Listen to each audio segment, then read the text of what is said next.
Welcome to Shukla study point. आप सभी का स्वागत है आपके अपने YouTube channel Shukla study point में। मैं शिवम शुक्ला आप सभी दोस्तों का हार्दिक स्वागत करता हूं। आज की वीडियो के माध्यम से हम लोग चर्चा करेंगे समाज शास्त्र के बारे में। समाज शास्त्र के फर्स्ट पेपर के बारे में जानने का प्रयास करेंगे।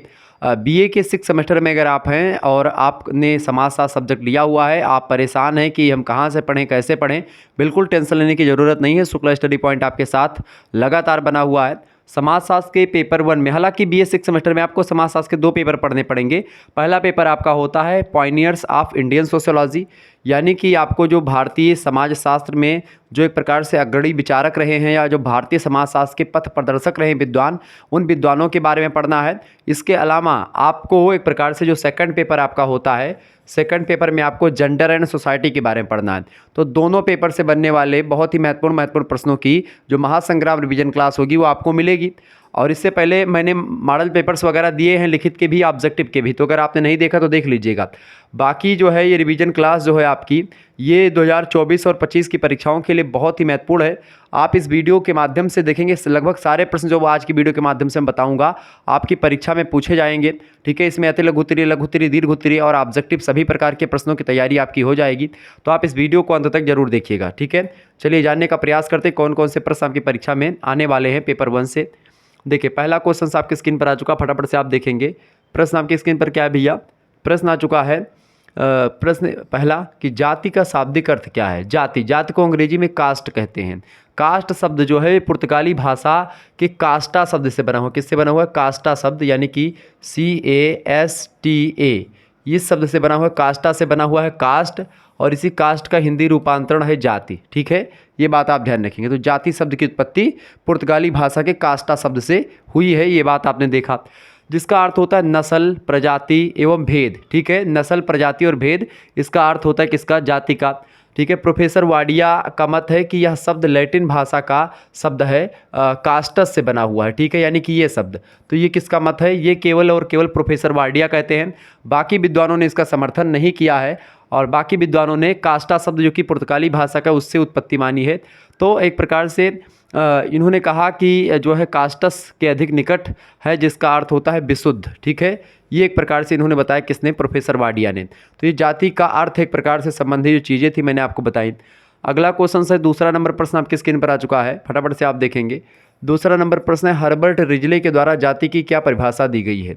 तो हर्बर्ट रिजले जाति को लेकर के बड़ी ज़बरदस्त मतलब कि प्रकार जातियों को लेकर के बताते हैं, जातियों के बारे में और तमाम प्रकार की जानकारी देते हैं हर्बर्ट रिजले, JH हटन, GS घुरिये, MN श्रीनिवास, ये सभी लोगों ने जातियों पर बड़ा काम किया है। तो जिनमें एक प्रकार से अगर JH हटन की बात, हर्बर्ट रिजले की बात की जाए, तो इन्होंने जाति परिवारों या परिवारों के समूह का संकलन माना जाति को, जिसका एक सामान्य नाम होता है जाति का, जो एक काल्पनिक पूर्वज, मानव या देवता से सामान्य वंश परंपरा का दावा करते हैं, एक ही परंपरागत व्यवसाय को करने पर बल देते हैं, और जो पैसा मत व्यक्त करने के लिए योग्य है। मतलब कि जो अपने जैसा मत व्यक्त करने के लिए एक प्रकार से क्या है? योग्य होता है, वो एक प्रकार से एक जाति में समाहित होते हैं। कुल मिलाकर के जातियों का निर्माण बेसिकली हुआ कैसे, मैं आपको बताऊं।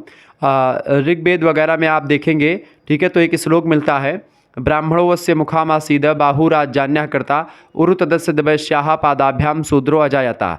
यानी वर्णों की उत्पत्ति तो मिलती है वैदिक धर्म में, लेकिन जातियों की उत्पत्ति आकर के बाद में होती है। यानी पहले जाति एक प्रकार से कर्म के अकॉर्डिंग बढ़ गई। वर्णाश्रम जो था, वर्णाश्रम में एक श्लोक जो है कि भाई ब्राह्मणों की उत्पत्ति मतलब कि ब्रह्मा के मुखमंडल से हुई, भुजाओं से क्षत्रियों की उत्पत्ति हुई, पेट के आसपास के इलाकों से उत्पत्ति हुई किसकी? वैश्य की, और जंघों मतलब वहाँ से उत्पत्ति हुई किसकी? पैरों से शूद्र की। ठीक है, अब ब्राह्मण लोग क्या करते थे, चूंकि खोपड़ी का काम क्या होता है, जो है जानकारी इकट्ठा करना, यानी अध्ययन अध्यापन करना, शिक्षा लेना, शिक्षा देना, ये सब काम होता था। भिक्षा लेना, भिक्षा देना, ये सब ब्राह्मण होगा। ठीक है, क्षत्रियों का काम होता था लड़ाई झगड़ा करना, मतलब रक्षा करना। बेसिकली अगर बोले लड़ाई झगड़ा करना उचित नहीं है, रक्षा करना किसकी? ब्राह्मणों की रक्षा करना, और भी पशुओं की रक्षा करना, और तमाम प्रकार के जीव जंतुओं की रक्षा करना एक प्रकार से ये क्षत्रियों का कर्तव्य था। वैश्य का ये कर्तव्य था कि भाई व्यापार वगैरह के मामले में वैश्य लोग काम किया करते थे, और शूद्र लोग जो है इन द्विजों की सेवा करते थे। द्विज जो होते थे वो एक प्रकार से ब्राह्मण, क्षत्रिय और वैश्य, इन 3 जातियों को द्विज कहते हैं, क्योंकि ये थोड़ी उच्च जातियां होती हैं शूद्र से, मतलब ऐसा पहले मान्यता थी। लेकिन जो वर्णाश्रम थी एक प्रकार से ये वर्ण है, 4 वर्ण है, ब्राह्मण, क्षत्रिय, वैश्य और शूद्र। ठीक है, जो कि एक प्रकार से क्रमानुसार मैंने बताए हैं। तो ब्राह्मण जो था इसमें सबसे ज़्यादा एक प्रकार से हाईएस्ट पॉइंट पर होता था, उससे नीचे क्षत्रिय, उससे नीचे वैश्य और उससे नीचे शूद्र। तो इस तरीके से एक प्रकार से वर्णाश्रम था। अब इसी वर्णाश्रम आगे चल करके क्या हुआ कि जैसे मान लेते हैं किसी की पिताजी ने एक प्रकार से कोई काम करना प्रारंभ कर दिया, तो एक प्रकार से मान लेते हैं वो लकड़ी का काम करने लगे तो धीरे धीरे वो बढ़ई हो गए। कोई व्यक्ति एक प्रकार से काम करने लगा, एक प्रकार से सब्जी वब्जी का खेती का काम करने लगा तो मौर्य जी उनको बोलने लगे। ऐसे ही धीरे धीरे करके एक प्रकार से कोई बर्तन का काम करने लगा तो उनको ठठेर बोल दिए, या ऐसे ही कोई काम करने लगा भाई जो है कुम्हार का चाक वगैरह बनाने लगे तो वो कुम्हार हो गया।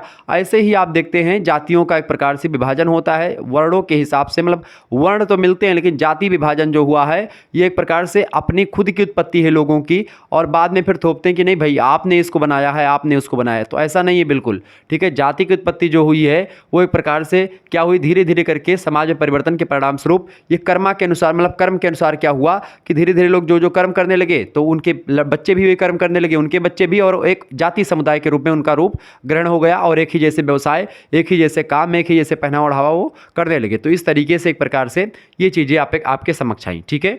तीसरा क्वेश्चन है जाति एक बंद वर्ग है, किसका कथन है? ये कथन बड़ा फेमस है। जाति एक बंद वर्ग है, मजूमदार और मदान ने कहा था। बंद वर्ग का मतलब क्या है? वर्ग माने होता है क्लास, वर्ग माने क्या होता है भैया? क्लास, ठीक है, क्लास। और जाति क्या होती है? उसको बोलते हैं कास्ट, ठीक है, कास्ट।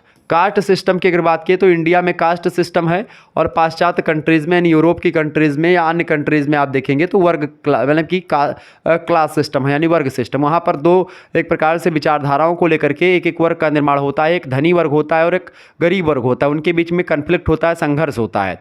और इसी बात को लेकर के कार्ल मार्क्स वर्ग संघर्ष की विचारधारा देते हैं, ठीक है। समाजवाद की बात करते हैं तो समाजवाद की बात या आधुनिक समाजवाद की बात जो कार्ल मार्क्स ने यूरोप में करी या विदेशों में करी, वो चीज़ लोग यहाँ पर जब लागू करते हैं, क्योंकि यहाँ पर तो वर्ग व्यवस्था है ही नहीं, यहाँ पर तो कास्ट सिस्टम है ना भारत में। तो भारत में एक प्रकार से समाजवाद उतना प्रासंगिक नहीं हो सका जितना एक प्रकार से विदेशों में होगा, लेकिन बहुत सारे लोग एक प्रकार से उनकी विचारधारा आज भी फॉलो करते हैं कार्ल मार्क्स की।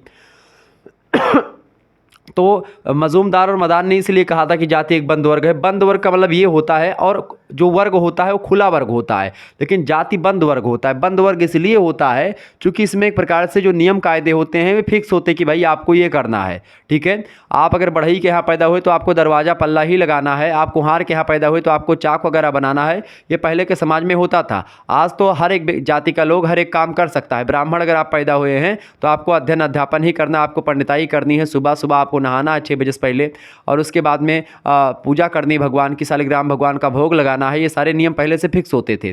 क्षत्रिय अगर आप हैं तो आप रक्षा करेंगे, ये पहले से फिक्स होता, आपको लड़ना पड़ता था। कहा भी गया कि 12 बरस ले कुकर जीवे और 13 ले जीवे सियार, बरस 18 क्षत्रिय जीवे आगे जीवन को धिक्कार। तो इस तरीके से चीज़ें आपको बताई गई, मतलब कि 18 साल के ऊपर अगर क्षत्रिय जीवे तो उसके जीवन को धिक्कार है। इस तरीके की विचारधारा आप देखते वीर गाथा काल में आपको मिलेगी हिंदी साहित्य में।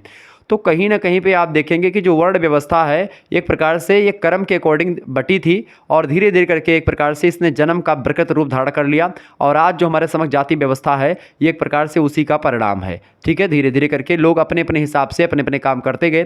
तो जाति एक बंद वर्ग इसलिए चूँकि जाति की सदस्यता आप ले नहीं सकते हो। अगर आप सोचते हो कि मान लेते हैं कि मैं सोचूं कि मैं शुक्ला हूं और मैं बोर हो चुका हूं अपनी जाति से, अब मैं सोचूं कि मैं जो है ठाकुर बन जाऊं, तो मैं बन पाऊंगा? नहीं बन पाऊंगा। क्यों? क्योंकि ठाकुर अगर जैसे हमने सिंह लगाना शुरू कर दिया, आप लगा सकते हो भाई, सिंह लगाओ या कुछ भी लगाओ, बाबू साहब लगाओ, ठाकुर साहब लगाओ, कुछ भी लगा लो, ठीक है। आप सोचो एक प्रकार से कि आप बन सकते हैं, किसी जात की सदस्यता आप ग्रहण नहीं कर सकते हैं। आप जिस जाति में पैदा हुए हैं, आज का समाज ऐसा है कि आप जिस जाति में पैदा हुए हैं उसी जाति का एक प्रकार से आपको पीछे टाइटल मिल जाता है, यानी कि आपके पिताजी अगर शुक्ला हैं तो आप भी शुक्ला ही लिखोगे। अब माता जी, देखिए यहाँ पर एक चीज़ और ध्यान रखेंगे, माता जी की शादी होती है आपके, मान लेते हैं अब हम लोगों में क्या होता है, जैसे मान लेते हैं ब्राह्मणों में कई जातियां तो होती, ब्राह्मणों में भी कई कैटेगरी हैं, जैसे कि कोई शुक्ला है, कोई पांडे है, कोई मिश्रा है, कोई तिवारी है, कोई चतुर्वेदी है, ठीक है, कोई त्रिवेदी है, इस तरीके से कोई दुबे है, ठीक है। तो ये सब एक प्रकार से ब्राह्मणों में होते हैं। आप कानपुर उधर जाएंगे तो दीक्षित वगैरह मिलेंगे, दीक्षित हो गए, ये भी ब्राह्मण होते हैं। और इधर पश्चिम बंगाल में जाएंगे तो आप चट्टोपाध्याय या चटर्जी वगैरह जो होते हैं, ठीक है, चक्रवर्ती, ये सभी ब्राह्मणों की कैटेगरी में आते हैं। तो जब एक प्रकार से बात की जाती है कि मान लेते हैं कोई शुक्ला है, मान लेते हैं अभी हमारी शादी हो जाए, ठीक है, अभी मत कहिएगा कि सर जी शादी कर लो, अभी नहीं करूँगा, तो मान लेते हैं अभी शादी हो जाए, तो शादी होगी हमारी, तो इसके बाद में जो नियम कायदा है जाति व्यवस्था का वो क्या होता है कि मैं शुक्ला हूँ, और मेरी शादी किसी मिश्रा जात की लड़की से या तिवारी की या पांडे की लड़की से हो जाती है, तो क्या होगा कि जो वो लड़की आएगी हमारे घर पर, उसके बाद में क्या हो जाएगा, उसका आधार कार्ड में नाम जो होगा वो शुक्ला ही हो जाएगा। चूँकि एक प्रकार से जो है कहा जाता है कि लड़कियों की कोई जाति नहीं होती, मतलब ये परंपरा है, समाज में लोग कहते हैं। तो ये मैंने एक प्रकार से बताया इसलिए ताकि जो है ये एक प्रकार से आप ध्यान रखें कि जाति जो होती है वो लड़कियां तो बदल सकती हैं, यानी कि स्त्रियों में, लेकिन पुरुषों में क्या होता है, अगर आप चाहें तो दूसरी जाति का टाइटल नहीं लगा सकते हैं। ये बात आप ध्यान रखेंगे। क्लियर, समझ में आ रही चीज़ें? बिल्कुल। आगे बढ़ते और भी चीज़ों को जानने का प्रयास करते हैं। तो मजूमदार मदान ने इसीलिए कहा कि जाति एक बंद वर्ग है, इसमें एक प्रकार से अपनी सदस्यता, जाति की सदस्यता आप ले नहीं सकते हैं, जन्मजात होती है, ये बात ध्यान रखेंगे। चौथा क्वेश्चन से जीएस घुरिये की 2 पुस्तकों के नाम लिखिए। पहली पुस्तक है culture and society, GS Ghurye की बड़ी फेमस पुस्तक है। गोविंद सदाशिवराव घुरिये को लेकर के एक लेक्चर मैंने सेपरेट दिया हुआ है, अगर आपने नहीं देखा है तो प्लीज़ जा करके देख लें, ठीक है, ये बात आप ध्यान रखेंगे। तो कल्चर एंड सोसाइटी पुस्तक बड़ी फेमस है इनकी। और दूसरी है caste class and occupation. Cast class and occupation पुस्तक बड़ी ज़बरदस्त पुस्तक है। ऑब्जेक्टिव में 100% आपसे प्रश्न पूछा जाएगा कि कास्ट क्लास एंड ऑक्यूपेशन पुस्तक के लेखक कौन है, कल्चर एंड सोसाइटी पुस्तक के लेखक कौन है। ये दोनों पुस्तकों के नाम ध्यान रखिएगा, जीएस घुरिये ने लिखा है। पांचवा क्वेश्चन है डॉक्टर जीएस घुरिये का जन्म कब और कहां पर हुआ था। तो डॉक्टर जीएस घुरिये यानी गोविंद सदाशिवराव घुरिये का जन्म 12 दिसंबर 1893 में महाराष्ट्र का एक गांव पड़ता है मालवगढ़ गांव, वही गांव में इनका जन्म हुआ था डॉक्टर जीएस घुरिये का। छठा क्वेश्चन है डॉक्टर जीएस घुरिये की जाति व्यवस्था की विशेषताएं बताइए। तो जाति व्यवस्था की कई विशेषताएं जीएस घुरिये ने बताई हैं। पहली बात उन्होंने बताई भैया कि जाति व्यवस्था में क्या होता है, ठीक है, जाति सिस्टम में या कास्ट सिस्टम में जानते हैं क्या होता है। पहली बात तो ये कि समाज का खंडात्मक विभाजन होता है, यानी कि समाज का विभाजन होता है, अलग अलग जातियों में लोग बटे हुए होते हैं, पहली बात। दूसरी बात, संस्तरण होता है, एक जाति मतलब संस्तरण का मतलब होता है ऊंच नीच का एक क्रम होता है कि कौन सी जाति उच्च होगी, कौन सी जाति नीच होगी, वो एक प्रकार से एक स्तर होता है, कौन सी सबसे उच्च होगी, फिर उससे नीचे, फिर उससे नीचे, फिर उससे नीचे, फिर उससे नीचे, इस तरीके से, ठीक है। तो एक संस्तरण फिक्स होता है, एक स्तर फिक्स होता है। तीसरी बात, खान पान और सामाजिक सहवास पर प्रतिबंध होता है। सामाजिक सहवास का मतलब एक प्रकार से आप खुलेआम कोई चीज़ें नहीं कर सकते, जैसे कि अगर आपको एक प्रकार से बिना विवाह के आप एक लड़का और एक लड़की साथ में नहीं रह सकते, आप दूसरी जाति की लड़की से विवाह नहीं कर सकते, दूसरी जाति के लड़के से विवाह आप नहीं कर सकते हैं। ये तमाम प्रकार के नियम जाति व्यवस्था में होते हैं। सहवास पर भी प्रतिबंध है, सामाजिक सहवास पर और खान पान पर। आपके लिए एक शादी कर दी जाएगी, एक लड़की जो है फिक्स कर दी जाती है कि भाई आप इसके साथ रह सकते हैं। अब आप ये नहीं कि आप इनके साथ भी संबंध बना लें, उनके साथ भी बना लें, ऐसा नहीं होता इसमें, ठीक है, ये बात ध्यान रखेंगे। खान पान पर भी प्रतिबंध होता है कि कौन सी जाति कौन से भोजन से, ब्राह्मणों के लिए, हम लोगों के लिए क्या है कि भाई हम लोग मांस मदिरा का सेवन नहीं कर सकते हैं, और हम लोग करते भी नहीं हैं। हमारे गांव में लगभग 40-45 घर एक प्रकार से शुक्ल वंश के ब्राह्मण हैं, तो इन लोगों में कुछ नहीं कि कोई भी मांस मदिरा इन सभी का सेवन नहीं करता है, ठीक है। तो ये एक प्रकार से खान पान के नियम है जाति व्यवस्था में। ऐसे ही अलग अलग जातियों में अलग अलग नियम होते हैं कि भाई क्या खा सकते हैं क्या नहीं खा सकते, ठीक है, किसके यहाँ खा सकते हैं किसके यहाँ नहीं खा सकते, ये सब जाति व्यवस्था के नियम में आता है। इसके अलावा नागरिक और धार्मिक नियोगिताएं, विभिन्न श्रेणियों को विशेष सुविधाएं, ठीक है, यानी कि नागरिक और धार्मिक नियोगिताएं भी होती हैं कि कौन से व्यक्ति को कौन सा काम करना चाहिए और कैसे करना चाहिए, सारी चीज़ें बताई गई हैं। इसके अलावा पेशे के अप्रतिबंधित चुनाव का अभाव है, यानी एक प्रकार से पेशा आप अपने मन से नहीं चूज कर सकते हैं। आपके पिताजी जो पेशा करते थे वही आप पेशा करते हैं, मतलब कि उसी पेशे में ऑटोमेटिक आपको करना पड़ेगा। ये एक प्रकार से जाति व्यवस्था का नियम होता है। आजकल तो भाई सब चीज़ बदल चुकी है, लेकिन पहले की मैं बात कर रहा हूँ। छठी बात इन्होंने बताई कि विवाह संबंधी प्रतिबंध भी होता है कि आप अपने जाति में ही विवाह कर सकते हैं, अदर जाति में आप विवाह नहीं कर सकते हैं, अदर धर्म में विवाह आप नहीं कर सकते हैं। ये जाति व्यवस्था के कुछ नियम थे जो मैंने आपको बताए, और खास करके ये नियम जो बताए हैं, ये 6 विशेषताएं जो बताई हैं, ये डॉक्टर जीएस घुरिये ने बताई हैं, जो कि भारतीय समाजशास्त्री और भारतीय समाजशास्त्र के जनक के रूप में भी इनको जाना जाता है, ठीक है। 7वां नंबर क्वेश्चन आपके स्क्रीन पर आ चुका है, फटाफट से आप देखेंगे। 7वां प्रश्न, जाति व्यवस्था में परिवर्तन को किन बिंदुओं के द्वारा जान सकते हैं। जाति व्यवस्था में परिवर्तन को कई बिंदुओं के द्वारा हम जान पाते हैं, जैसे कि पहली बात, जाति व्यवस्था में परिवर्तन के बिंदुओं में पहली बात तो पाश्चात्य सभ्यता का प्रभाव जो है बहुत ज़्यादा पड़ा है। पश्चिम के देशों का इतना प्रभाव भारत पर पड़ गया है कि लोग अपने अम्मा पापा से भी स्वतंत्रता की बात करते हैं। जैसे कि लोग ये कमेंट मतलब कि करते हैं कि भाई जो है हम तो बड़े हो गए हैं और हमको स्वतंत्रता चाहिए, हमको समानता चाहिए, हमको ये चाहिए वो चाहिए, मतलब कि हमारी खुद की लाइफ है, मैं खुद जीना चाहती हूँ, मैं खुद जीना चाहता हूँ, इस तरीके की डिमांड अपने माता पिता से रखते हैं। और उनको ये नहीं पता कि माता पिता ने एक प्रकार से 18-19 साल तक हमको किस तरीके से पाला है। और जब आप थोड़े से युवा अवस्था की ओर आए, थोड़े से एक प्रकार से आपके अंदर टैलेंट आया, तो अपने माता पिता को ही भूल गए। तो ये एक प्रकार से आजकल के जो पाश्चात्य समाज है वहाँ की लोग देख करके कर रहे हैं, क्योंकि वहाँ पर अलग सिचुएशन है मेरे भैया। वहाँ पर माता पिता का उतना ज़्यादा फैक्टर नहीं होता, वहाँ पर जॉइंट फैमिली की व्यवस्था नहीं है, वहाँ पर परिवार नाम की कोई चीज़ ज़्यादा नहीं होती है। वहाँ पर एक प्रकार से अलग तरीके के लोग रहते हैं। तो वहाँ की सिचुएशन, वहाँ की सभ्यता, वहाँ के कल्चर के हिसाब से जो वो कर रहे हैं वो ठीक है। लेकिन अगर यहाँ पर आप वही सभ्यता वही कल्चर अपनाओगे तो यहाँ पर वो चीज़ उचित नहीं है, ये बात आप ध्यान रखेंगे, ठीक है। तो कभी ये घमंड मत करिएगा कि हम तो 4 अक्षर पढ़ लियन तो हम बहुत बड़ा तीरंदाज हो गए, हम अपने घरों वालन का ना पहचानबे, हम ई दुनिया भर के टीम टाम और बड़ा फन्ने खाक टाई लगाए के और ईंट के मूड़ी ईंट के से तत् हम तुमसे बात नहीं करेंगे, ये वो ऐसा ऐसा मत करिएगा कभी, ठीक है। कि भाई 4 अक्षर पढ़ लियो तब एकदम अंग्रेज बन जाओ कि हम जो है गांव से वाले से ना बोलबे, या हम अपने चाचा से ना बोलबे, हमारे दादी से या दादाजी से, अरे ये सब का जान है, ये वो दुनिया भर का ये सब मत करिएगा, ठीक है। दूसरी बात, आवागमन संदेश वाहन के साधनों में वृद्धि।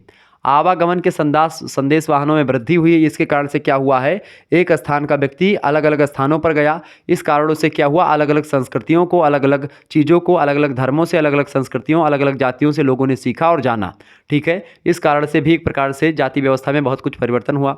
तीसरी बात है, औद्योगिक समाज का प्रभाव पड़ा, चूँकि इंडस्ट्रियल सोसाइटी की वजह से एक प्रकार से औद्योगिक समाज की वजह से बहुत ज़्यादा प्रभाव पड़ा है जाति व्यवस्था पर, और जाति व्यवस्था लगातार परिवर्तित हो रही है। इसके अलावा चौथी बात, धन का महत्व। धन का महत्व भी कहीं ना कहीं पे जाति व्यवस्था को एक प्रकार से बदलाव के लिए उपयोगी है। इसके अलावा विज्ञान का प्रभाव लगातार पड़ रहा है, तमाम प्रकार के वैज्ञानिक शोध और वैज्ञानिक चीज़ें आ गई हैं जो एक प्रकार से जाति व्यवस्था के तमाम प्रकार की जो चीज़ें थी उनका खंडन कर रही हैं, और जाति व्यवस्था में लगातार बदलाव देखने को मिल रहा है। इसके अलावा संयुक्त परिवार का लगातार विघटन हो रहा है, ज्वाइंट फैमिली जो एक प्रकार से जिसमें माता पिता, उनके भाई बहन और इसके अलावा उनके बच्चे, उनके दादा दादी सब कुछ होते हैं, तो वो एक प्रकार से परिवार गाँव में भी अब एक प्रकार से बंटवारा शुरू हो गया है, और गाँव वगैरह में भी एक प्रकार से अब केंद्रीय फैमिली, छोटी छोटी फैमिलियाँ आने लगी हैं, ठीक है। लेकिन पहले शहरों में ऐसा होता था, आजकल गांव में ज्वाइंट फैमिली या जो भारत की ज्वाइंट फैमिली है वो लगातार एक प्रकार से विकसित हो रही है। साथ ही बात, नगरीकरण लगातार बढ़ता जा रहा है, लोग नगरों की ओर भाग रहे हैं। आठवीं बात, स्त्रियों की स्थिति में लगातार परिवर्तन हो रहा है, स्त्रियां अपने एक प्रकार से अधिकारों की मांग लगातार कर रही हैं, और स्त्रियों को एक प्रकार से पुरुषों के बराबर का दर्जा भी मिल गया, और पुरुषों से एक कदम आगे या कदम से कदम मिला करके स्त्रियां भी आगे बढ़ रही हैं। तो ये तमाम प्रकार के सिचुएशन से क्या हो रहा है, जाति व्यवस्था में बहुत ज़्यादा परिवर्तन आ रहा है। इसके अलावा गतिशीलता में वृद्धि हो रही, लोग एक प्रकार से एक स्थान से दूसरे स्थान पर जा रहे हैं, एक स्थान से दूसरे स्थान पर जा करके काम कर रहे हैं, धंधा कर रहे हैं, इस कारण से क्या हो रहा है, गतिशीलता में वृद्धि हो रही है। इसके अलावा रूढ़िवादी धर्म का ह्रास हो रहा है, यानी कि ऐसा धर्म जो कि एक प्रकार से किसी मुद्दों पर टिका हुआ है कि भाई इस धर्म में लिखा है तो हम यही मानेंगे, इसके अलावा कुछ इसमें बदलाव नहीं होगा, क्योंकि धर्म के नियम कायदे जो होते हैं कोई भगवान नहीं बना करके आते हैं, धर्म के जो नियम कायदे होते हैं हम ही लोग बनाते हैं, जो एक प्रकार से वो चला, मतलब कि हम ही लोग का मतलब ये नहीं कि मैं बनाता हूँ, इसका मतलब ये है कि जो बड़े बड़े विद्वान लोग होते हैं, बड़े बड़े संत महात्मा होते हैं, वही सब लोग बनाते हैं। तो अब इसका मतलब ये, जैसे मुसलमान धर्म में बड़े बड़े जो मौलवी होते हैं वही सब नियम कायदा बनाते हैं, परिवर्तित करते हैं, ठीक है। अब जो कुरान में लिखा है या फिर जो बड़ी बड़ी पुस्तकों में उनके लिखा है, या हिंदुओं में तमाम पुस्तकें हैं, गीता में जो लिखा है वही सब, तो ये सब चीज़ें एक प्रकार से जो लिखी हैं, कुछ चीज़ें ऐसी हैं जो कि प्रकृति के द्वारा प्रदत्त हैं, जैसे वेद वगैरह में जो चीज़ें लिखी हैं, लेकिन कुछ चीज़ें ऐसी हैं जो कि मनुष्यों ने उसमें एक प्रकार से लिखा हुआ है। तो उसको लेकर के ये ना सोचे कि भाई हम जो है ये हो गए, मतलब कि ये काम नहीं करेंगे तो हम भगवान नाराज़ हो जाएंगे, ऐसा बात नहीं है। भगवान इतने ज़्यादा एक प्रकार से फ्री नहीं है कि आप ये करोगे तो आपसे भगवान नाराज़ हो जाएंगे, बशर्ते ये है कि कोई गलत काम आप ना करें, ठीक है। ऐसा काम ना करें जिससे दूसरों को हानि हो, ऐसा काम करें जिससे एक प्रकार से दूसरे को प्रॉफिट हो और आपको भी प्रॉफिट हो। ऐसे काम करने से भगवान भी खुश होता है, नाराज़ नहीं होता है। आप अगर पूजा करें या ना कर पाए, पूजा नहीं भी कर पाएंगे और अच्छा काम करेंगे, लोगों की भलाई करेंगे, लोगों के लिए भला सोचेंगे, ईर्ष्या नहीं करेंगे, किसी से छल कपट दंभ द्वेष ऐसी भावना नहीं रखेंगे, तो भगवान आपसे खुश रहेगा, ठीक है। ये बात आप ध्यान, किसी भी धर्म की मैं बात कर रहा हूँ। तो रूढ़वादी धर्म का ह्रास हो रहा, रूढ़वादी धर्म धीरे धीरे कम हो रहा है, और एक वैज्ञानिक तर्कवादी धर्म की एक प्रकार से विशेषता लगातार बढ़ रही है। इसके अलावा धार्मिक आंदोलन लगातार हो रहे हैं, स्वतंत्रता आंदोलन भी चलाए गए, तमाम प्रजातंत्र का प्रभाव लगातार पड़ रहा है। तो इस कारणों से क्या हुआ है, लगातार एक प्रकार से जाति व्यवस्था में परिवर्तन देखने को मिला है। आठवां क्वेश्चन आप देखेंगे, आठवां प्रश्न आपकी स्क्रीन पर आ चुका, फटाफट से आप लोग देखने का प्रयास करेंगे, इंपॉर्टेंट क्वेश्चन है। प्रश्न है, वर्ग की दो परिभाषा दीजिए। आगबर्न और निमकाप बड़े ज़बरदस्त समाजशास्त्री हैं, इन्होंने कहा कि सामाजिक वर्ग जो होता है, यानी कि जो सोशल जो एक प्रकार से क्लास होता है, उन व्यक्तियों का समुच्चय या समूह होता है जिनकी किसी समाज में एक सादृश्य सामाजिक स्थिति होती है, यानी कि एक जैसी सोशल सिचुएशन होती है, वो एक प्रकार से एक वर्ग का निर्धारण करते हैं। मैकाइवर और पेज, इन्होंने कहा कि एक सामाजिक वर्ग सामाजिक सिचुएशन या स्थिति के आधार पर अन्य लोगों से अलग किया गया समुदाय का एक भाग होता है, वो होता है एक प्रकार से वर्ग। ठीक है। 9वां प्रश्न है, वर्ग की विशेषताएं बताएं। वर्ग किसे कहते हैं, वर्ग की विशेषताएं भाई। तो वर्ग की अगर बात की जाए तो वर्ग क्या है, पहली विशेषता, इसमें समान स्थिति होती है। एक वर्ग के लोगों में स्थितियां समान होती, सभी लोग एक प्रकार से एक दर्जे के होते हैं। दूसरी बात, भावात्मक जुड़ाव होता है एक दूसरे के साथ। तीसरी बात, वर्ग पक्षधर होता है। तीसरी बात, शक्तिशाली संगठन होता है वर्ग। 5वीं बात, ऊंच नीच की भावना इसमें कभी कभी आपको दिखाई पड़ती है। ऊंच नीच की भावना भी वर्गों में भी पाई जाती है, चूँकि एक वर्ग उच्च होगा, दूसरा नीचे होगा, और एक वर्ग में भी एक प्रकार से जो संस्करण होगा वो भी पाया जाएगा, यानी जैसे जातियों में होता है वैसे।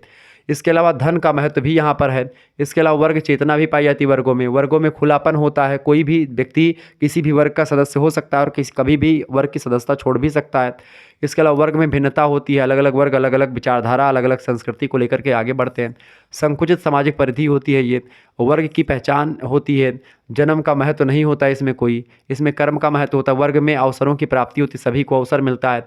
परिश्रम का इसमें महत्व होता है। ठीक है, ये बात आप ध्यान रखेंगे। और ये वर्ग जो है अर्जित परिस्थिति पर डिपेंड करता है, जितने ज़्यादा आप टैलेंटेड होंगे जितने ज़्यादा आप आगे बढ़ेंगे। ठीक है, ये सब चीज़ें होगा। जाति और वर्ग में क्या अंतर होता है, परीक्षा में 100% प्रश्न आने वाला है ये। तो जाति और वर्ग में क्या अंतर है, पहला अंतर ये है भैया जाति और वर्ग में कि जाति का आधार जो होता है जन्म होता है, जबकि अगर वर्ग के आधार की अगर बात की तो वर्ग का जन्म एक प्रकार से सदस्यता उसकी खुली होती है। आप जब चाहें तो वर्ग में शामिल हो सकते हैं और जब चाहे तो वर्ग से अपनी सदस्यता जो है हटा सकते हैं। क्लियर, ये बात आप ध्यान रखेंगे। दूसरी बात है कि जाति वर्ग है, जबकि वर्ग में स्वतंत्रता, मतलब कि वर्ग में स्वतंत्रता होती है। जाति एक प्रकार से, जाति में स्वतंत्रता नहीं होती है, जाति में ज़्यादा स्वतंत्रता नहीं होती, जाति में एक प्रकार से दबाव होता है। वर्ग में क्या होता है, स्वतंत्रता होती है। जाति प्रथा में व्यवसाय पैतृक है, जबकि वर्ग में एक प्रकार से पैतृक नहीं होता है, इसमें एक प्रकार से अर्जित होता है और नहीं होती चीज़ें। जाति प्रथा में अधिक प्रतिबंध होता है हर एक चीज़ को लेकर के, जबकि वर्ग में किसी प्रकार का ज़्यादा प्रतिबंध नहीं होता है। 5वां अंतर है कि जाति और वर्ग की सदस्यता को प्राप्त करने में भी अंतर आपको देखने को मिलता है, क्योंकि जाति की सदस्यता जन्मजात होती है और वर्ग की सदस्यता जो होती है वो प्राप्त करी जाती है। ठीक है। 6ठा पॉइंट ये है अंतर ये कि जाति प्रथा अधिक स्थिर है, यानी जाति प्रथा एक प्रकार से अस्थायी है, स्थिर है, जबकि वर्ग जो होता है वर्ग व्यवस्था में एक प्रकार से स्थिरता नहीं है। वर्ग भंग हो जाते हैं निश्चित उद्देश्यों की प्राप्ति के बाद में। तो वर्ग एक प्रकार से क्या होते हैं, वर्ग एक निश्चित समय अवधि के लिए बनते हैं, लेकिन जाति व्यवस्था शाश्वत है, लगातार चलती आ रही है। ठीक है, ये बात आप ध्यान रखेंगे। आगे देखेंगे, अगला क्वेश्चन आपकी स्क्रीन पर आ चुका है, फटाफट से आप लोग देखने का प्रयास करेंगे। 11 नंबर क्वेश्चन है, बहुत ही ज़बरदस्त प्रश्न है। प्रश्न है भाई कि एम एन श्रीनिवास, ठीक है, एम एन श्रीनिवास की पुस्तकों के नाम लिखिए। तो पहली पुस्तक एम एन श्रीनिवास की है मैरिज एंड फैमिली इन जो है मैसूर। तो marriage and family in Mysore, यानी मैसूर के जो फैमिली है और मैसूर की में जो शादी वगैरह का सिस्टम है उसको इस पुस्तक में इन्होंने लिखा है। 1942 में इस पुस्तक का प्रकाशन हुआ था। एम एन श्रीनिवास ने भारतीय समाजशास्त्री हैं। दूसरी बात, इंडियन विलेज नाम की पुस्तक इनकी बड़ी फेमस पुस्तक है, लगातार परीक्षा में भी आती है। 1955 में इस पुस्तक का प्रकाशन हुआ है, ध्यान रखेंगे। तीसरी पुस्तक है एम एन श्रीनिवास की, वो है social change in modern India, यानी कि आधुनिक भारत में सामाजिक जो परिवर्तन हो रहे हैं उसको लेकर के इन्होंने पुस्तक लिखी एम एन श्रीनिवास ने।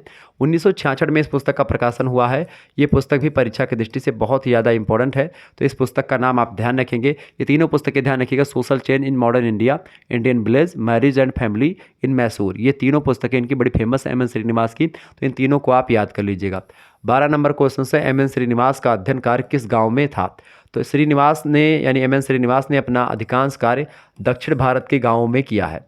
उन्होंने पहले कुर्ग समुदाय को और बाद में मैसूर जिले के एक गांव पड़ता था मैसूर जिले में, रामपुरा गांव का वास्तविक नाम इस समय है जो है कोडवडहल्ली एक प्रकार से गांव आज वर्तमान में पड़ता है। कहाँ पर, मैसूर जिले में पड़ता है। रामापुरा नाम का गांव पहले कहा जाता था, उसको अपने अध्ययन का क्षेत्र बनाया। तो यानी एम एन श्रीनिवास ने रामापुरा नाम का गांव का अध्ययन किया था जो मैसूर जिले में पड़ता है, और इससे पहले कुर्ग समुदाय का भी अध्ययन इन्होंने किया था। दक्षिण भारत में बेसिकली इनके काम ज़्यादा रहे हैं, ये बात आप ध्यान रखेंगे। 13 नंबर क्वेश्चन आपके स्क्रीन पर आ चुका है। प्रश्न, एम एन श्रीनिवास के हिंदू धर्म के अध्ययन में आ रही कठिनाइयों को स्पष्ट कीजिए। एम एन श्रीनिवास के हिंदू धर्म में अध्ययन में निम्नलिखित कठिनाइयाँ आ रही हैं। पहली बात तो ये कि हिंदू धर्म का कोई संगठित समाज नहीं है, ऐसा ये एक प्रकार से इनमें एक प्रकार से क्या रहा कठिनाई। दूसरी बात, इसके सिद्धांतों की सुस्पष्ट कोई व्याख्या नहीं की गई है। तीसरी बात, हिंदू धर्म में अंतर विरोधों की अधिकता बहुत ज़्यादा आपको मिलेगी। चौथी बात, असंख्य देवी देवता हैं, सभी की पूजा की जाती है। पांचवी बात, देवी देवता के भक्त पृथक पृथक हैं, यानी अलग अलग हैं। छठी बात है, व्यक्ति और परिवार के अपने देवता होते हैं जिन्हें वे अन्य देवताओं और देवियों से श्रेष्ठ समझते हैं, यानी कि हर एक घर के कुल देवता होते, कुल देवी होते, आराध्य देवी होते हैं, ग्राम देवता होते हैं, वास्तु देवता होते हैं, रुद्र देवता होते हैं, तमाम प्रकार के देवता होते हैं। तो उन सभी की पूजा अपने अपने हिसाब से अलग अलग फंक्शन में अलग अलग देवताओं की, अलग अलग देवियों की पूजा की जाती है। और सभी में एक प्रकार से सभी की पूजा सभी अवसरों पर या अलग अलग अवसरों पर अलग अलग देवी देवताओं का महत्व होता है भारतीय मतलब कि खास करके हिंदू धर्म में। तो इस कारण से इनको एक प्रकार से अध्ययन करने में दिक्कत हुई एम एन श्रीनिवास को। 14 नंबर क्वेश्चन आपकी स्क्रीन पर आ चुका, फटाफट से आप देखेंगे। 14 नंबर क्वेश्चन से महोदय, किस विद्वान ने संस्कृतिकरण और पश्चिमीकरण की अवधारणा के द्वारा आधुनिक सामाजिक सांस्कृतिक परिवर्तन की व्याख्या करी है? तो एम एन श्रीनिवास ने क्या करा है? एम एन श्रीनिवास ने पश्चिमीकरण की अवधारणा के द्वारा आधुनिक सामाजिक सांस्कृतिक परिवर्तन की बात करी है। ठीक है, पश्चिमी आपसे पूछेगा पश्चिमीकरण की अवधारणा किसने दी, संस्कृतिकरण की अवधारणा किसने दी, आधुनिकीकरण की अवधारणा किसने दी। ठीक है, तो ये सारी अवधारणाएं जितनी भी करण वाली आएंगी वो सब एम एन श्रीनिवास लगा दीजिएगा, करेक्ट आंसर आपका हो जाएगा। क्लियर, ये बात आप ध्यान रखेंगे। 15 नंबर क्वेश्चन से पश्चिमीकरण की विशेषताएं बताएं। पश्चिमीकरण की कई विशेषताएं हैं। पहली विशेषता तटस्थता। ठीक है, पश्चिमीकरण में तटस्थता होती है। दूसरी बात, प्रक्रिया के रूप में एक प्रकार से इसका अध्ययन किया जाता है। तीसरी बात, चेतन और अचेतन प्रभाव पड़ता है पश्चिमीकरण पर। चौथी बात, संस्कृतिकरण को प्रभावित करती है प्रक्रिया। एक व्यापक अवधारणा है। पश्चिमीकरण एक विचारधारा भी है। पश्चिमीकरण का मतलब क्या होता है? पश्चिम के देशों की विशेषताओं को जब हम अपने अंदर उतारते हैं, पश्चिम के देश के लोग जैसा करते हैं, उनका खान पान, उनका पहनावा ओढ़ावा, उनका रहन सहन, उनके बोलने चालने का ढंग, वो एक प्रकार से किस तरीके के खाना खाते हैं, किस तरीके के वस्त्र पहनते हैं और उनकी संस्कृति कैसी है, जब हम इन चीज़ों को अपनाते हैं तो वही संस्कृतिकरण, वही एक प्रकार से पश्चिमीकरण कहलाती है। अच्छा, पश्चिमीकरण की प्रक्रिया का मतलब कि पश्चिम के जो देश हैं वो कैसा व्यवस्थित मतलब कैसा सारा चीज़ करते हैं, उसको जब हम अपना करके भारतीय लोग वैसा करते हैं तो पश्चिमीकरण की अवधारणा कहलाती है। अब यहाँ पर एक टर्म है आपका कि पश्चिमीकरण की मतलब संस्कृति को प्रभावित करती है। ये क्या? कल्चर को। बिल्कुल, कल्चर इसमें बदलाव होता है, ये बात आप ध्यान रखेंगे। वहाँ के कल्चर से हम लोग बहुत कुछ सीखते हैं और एक प्रकार से वो हमारे कल्चर से क्या सीखते हैं मैटर नहीं करता, बहुत कुछ वो भी सीखते हैं, लेकिन हम ज़्यादा कुछ सीखने लगते हैं। ठीक है, क्योंकि हमको अपनी संस्कृति अच्छी नहीं लगती है, हमको दूसरी, क्योंकि अपना हस्बैंड या अपनी औरत मतलब अपनी पत्नी किसी को अच्छी नहीं लगती है, दूसरे की पत्नी आएगी, अरे बड़ी अच्छी है, अरे बड़ा अच्छा जो है ये हस्बैंड है, अपनी पत्नी का कितना केयर करता है। इस तरीके से बहुत सारे दिमाग में विचार आते हैं आपके। तो कहीं ना कहीं पे जो अपने पास लगातार चीज़ें होती हैं उनकी वैल्यू कम हो जाती है धीरे धीरे। ठीक है, और जो दूसरे जो एक दिन या फिर कहते हैं कि भाई एक दिन आपने देखा तो उस दिन बड़ा अच्छा लगा, आपकी पत्नी जब पहली बार आप देखते तो भी अच्छी लगती है, या आपके हस्बैंड आपके पहली बार जब आप देखते हैं तो बड़े अच्छे लगते हैं, लेकिन बाद में क्या हो जाता है धीरे धीरे, चूँकि वो एक प्रकार से सारी चीज़ें आपकी जो रिक्वायरमेंट है उनसे पूरी हो जाती है, तो फिर एक प्रकार से आपको थोड़ा बोरियत टाइप की होने लगती है। कभी कभी किसी किसी को होता है, ऐसा सभी को नहीं होता। ठीक है, तो ऐसी स्थिति में क्या होता है कि भाई जब ऐसी चीज़ें होने लगें तो ऐसे में लोग दूसरों को या दूसरी चीज़ों को अपनाना पसंद करते हैं। तो ऐसी संस्कृति में क्या होता है, जब एक कल्चर से लोग ऊब जाते हैं, मान लो धोती कुर्ता पहनते पहनते आप ऊब गए, तो पैंट शर्ट पहना था तो भाई संस्कृति यानी पश्चात्करण हुआ, और वहाँ से पैंट और कटी फटी पैंट, मतलब पहले तो नॉर्मल पैंट थी, फॉर्मल पैंट थी, फिर जीन्स आया, जीन्स के बाद में अब कटी फटी जीन्स आ गई है, अब जीन्स के बाद में भी शॉर्ट्स आ गए हैं छोटे छोटे पहन के, लड़कियाँ भी छोटे छोटे शॉर्ट्स पहन के घूमती हैं और लड़के भी पहन के घूमते हैं। ठीक है, तो ये एक प्रकार से ये कल्चर की कैसा है, विदेशी कल्चर है। ठीक है, और टॉप होता है एक प्रकार छोटे छोटे टॉप पहन के लड़कियां घूमती हैं आजकल। ठीक है, शहरों की, गांव वगैरह में ऐसा नहीं है, गांव वगैरह में सूट सलवार या फिर और जो चीज़ें होती है उपलब्ध वो पहनती हैं लड़कियां। तो ये सब एक प्रकार से क्या है, ये सब थोड़ा सा फूहड़पन टाइप का होता है। अब लोग कहेंगे कि आपकी मानसिकता दूषित है, ऐसी बात नहीं है। मानसिकता दूषित एक प्रकार से ऐसा नहीं कि भाई आप जो है मानसिकता दूषित होने से एक प्रकार से चीज़ें होती नहीं, थोड़ा सा अपने आप पर भी लड़कियों को सोचना चाहिए जो छोटे कपड़े पहन के घूमती हैं कि भाई ये थोड़ा सा अजीब नहीं लगता है आपको, अजीब नहीं लगता है कि आप ये कैसा काम मतलब कृत्य कर रहे हैं। ये सब जब चूँकि वस्त्र है आपके पास, मनुष्य के पास दिमाग है, दिमाग ने एक प्रकार से आपने प्रयोग किया कि वस्त्र बना लिए, तो वस्त्र पहने, उचित वस्त्र पहने। ठीक है, जैसा एक प्रकार से एक जो है पहनना चाहिए लोगों को। अब आप सोचें कि भाई अब वस्त्र है हम नहीं पहनेंगे, हमारी मर्जी है, स्वतंत्रता है, ये है वो, दुनिया भर का आप बताएंगे, कोई दिक्कत नहीं, पहने। लेकिन ये एक प्रकार से थोड़ी मेरे हिसाब से ठीक नहीं है। बाकी अपने अपने हिसाब से लोग पहनते हैं। अगर लोग मेरे हिसाब से चलेंगे तो फिर क्या होगा, सबकी अपनी मर्जी, सबको अपने हिसाब से चलना चाहिए। लेकिन यहाँ पर जो पश्चिमीकरण की अवधारणा है, इससे भारतीय लोग बहुत ज़्यादा प्रभावित हुए हैं। वहाँ की कल्चर को सीखेंगे, वहीं की एक प्रकार से बोली। आजकल तो हिंदी में अंग्रेजी इतना मिक्सचर कर दिया कि हिंदी वाले तो परेशान हो गए कि भाई जो है क्या हो रहा है। जैसे कि मैंने एक पंक्ति लिखी थी आज के 2-3 दिन पहले, मतलब 2-3 दिन, ये क्या लगभग 1-2 साल पहले की बात है, कि बहुत हो गई गज़ल लुबाइयाँ, हिंदी वाले वेट कर रहे हैं, और जिनको बढ़ाना था हिंदी को वो हाय बाय में डेट कर रहे हैं। मतलब क्या हो रहा है कि भाई वो भी एक प्रकार से जब जाते हैं, हिंदी साहित्य पढ़ रहे हैं एमए में। जब मैं बीएचयू में पढ़ रहा था तो हमारे साथ के जो लड़के लड़कियां थे, जो बच्चे थे पढ़ रहे थे, उनको मैं देख रहा था, साथी लोग, तो वो लोग एक प्रकार से हाय, ओ व्हाट्स हैपेंड, यो वो ऐसे बोलेंगे। तो ये एक प्रकार से क्या हो रहा है, ये सब पाश्चात्यकरण का ही प्रभाव है। अच्छा, पाश्चात्यकरण से ही जुड़ी हुई संस्कृति एक है, मतलब एक और अवधारणा है, वो मैं आपको समझा रहा हूँ। उसको बोलते हैं संस्कृतिकरण। अब कल्चरलाइजेशन क्या है, ये तो हो गई आपकी जो है एक प्रकार से पश्चिमीकरण, जिसको आप बोलते हैं क्या, जो है एक प्रकार से पश्चिमीकरण। ठीक है, आप इसी को आधुनिकीकरण से भी जोड़ सकते हैं, पश्चिमीकरण को। क्योंकि लोग ये मानते हैं कि भाई जो पश्चिम के देश हैं वो हमसे आगे हैं।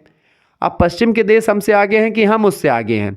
पश्चिमीकरण में क्या होता है, पश्चिम के देशों में आज लिव इन रिलेशनशिप चलता है खूब ज़्यादा। यानी एक लड़का एक लड़की एक शादी के पहले एक कमरे में रह सकते हैं, ये लिव इन रिलेशनशिप है, वैध है। भारतीय समाज भी बड़े बड़े शहरों में मान रहा है और मान भी रहा है। लेकिन क्या आपने सोचा, इससे पहले जब ये सब जो पश्चिम के देश थे, उनसे पहले भारत में ये लिव इन रिलेशनशिप का प्रथा थी। कैसे, एक होता था भैया विवाह। विवाह की अगर मैं बात बताऊं तो एक जनजाति है, शायद मुझे ध्यान नहीं आ रहा है नाम, तो जनजाति घोटुल या ऐसे कुछ जनजाति है। उस जनजाति में क्या होता है, एक विवाह होता है परभिक्षा विवाह। परभिक्षा विवाह में क्या होता है, परभिक्षा विवाह में क्या होता है कि लड़के लड़की जो है एक प्रकार से पहले, शादी के पहले 1 महीना या 20 दिन, जितने दिन उनको कंफर्टेबल हो, एक साथ एक कमरे में उनके परिवार वाले भेज देते कि भाई आप जाओ, एक दूसरे को समझो और एक दूसरे की एक प्रकार से परिवीक्षा यानी परीक्षा टाइप का ले लो कि भाई आप एक दोनों के लिए परफेक्ट हो कि नहीं हो। तो एक प्रकार से ये लिव इन रिलेशनशिप जो है, ये तो पहली जनजाति में चल रहा था, जिसको परिवीक्षा विवाह कहते थे। तो आज आप जो एक प्रकार से बड़े मॉडर्न बने घूम रहे हैं, तो क्या एक प्रकार से आप देखें तो आपने जनजातियों की चीज़ों को अपनाया। अब भारतीय लोग जनजातियों को आदिम बताते हैं, लेकिन उन्हीं जनजातियों के कृत्यों को, उन्हीं जनजातियों के जो कर्म हैं, वो एक प्रकार से आजकल के पाश्चात्य देश और आजकल के जो बड़े एक प्रकार से जो शहर है इंडिया के भी, वो भी कर रहे हैं। तो इसमें आप किसको मॉडर्न कहेंगे, किसको आदिम कहेंगे, कुछ पता नहीं है। जो कि आजकल का समाज ही ऐसा है कि भाई लोग एक प्रकार से, पहले अगर आप जो है कटी फटी जीन्स पहन के घूम लेते और ढीली ढाला जीन्स पहन के घूम लेते, कुत्ते आपको रपटा के मार देते। लेकिन आजकल क्या है, इतना ढीला ढीला यो ऐसे करके, और सीकड़ उकड़ बड़ी बड़ी पहन लो, और जितना कड़ा वड़ा पहन लो उतना ज़्यादा फेमस हो तुम। ठीक है, ये बात ध्यान रखेंगे। अब ये मैंने कि आप कहेंगे कि यो हनी सिंह तो बड़ा सिंगर है, उसके बारे में मैं कुछ नहीं कह रहा हूँ। लेकिन जो आजकल जैसे लोग एक प्रकार से बड़ा बड़ा टी शर्ट पहन लेंगे, उन पे इतनी चौड़ी बाहीं होगी, हाथ पतला पतला डंडा सा रहेगा और उसमें निकला रहेगा, तो उसके बाद में फिर टोपी ओपी लगा करके और उसको लगा करके फिर ऐसे ऐसे बोलेंगे। तो ये सब चीज़ें, दाढ़ी रखाए ले हैं, बार में रखे हैं, खड़ियाए ले हैं बार, लागे कि भैया ये नहीं हुए भूप। तो इस तरीके से लोग कर रहे हैं। अच्छा, अब मैं पश्चिमीकरण तो हो गया, ये आधुनिकीकरण भी यही हो गया। आधुनिकीकरण पश्चिमीकरण की अवधारणा लगभग एक सी है।